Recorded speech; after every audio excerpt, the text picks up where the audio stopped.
What's up guys, in this video I'm gonna show you how to edit players in Madden NFL 26.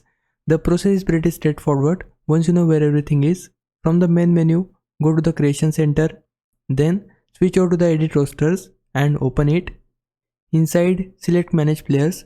By default, you'll see players from the currently selected team, but you can switch teams by holding LT on Xbox, L2 on PlayStation or left control on PC. You can also filter by position using RT, R2 or left shift on your PC. Once you have found the player you wanna edit, select them, that's A on Xbox or cross on PlayStation. From there, choose edit player. In this section, you can change basic details like the player's first name, last name, number, position and a few other options.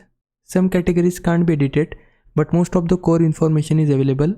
You can also switch to the ratings tab if you wanna adjust the player's overall skills. The attributes tab is view only, so you can check the details but not modify them. Abilities and contract info can also be viewed, but contracts can't be edited. For visual customizations, you have got apparel, where you can adjust gear and equipment, and the appearance tab, where you can even change the player's face and overall look. Once you have made all your changes, simply back out and choose to save.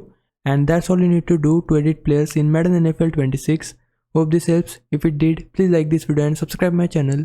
For now, thanks for watching. Bye bye.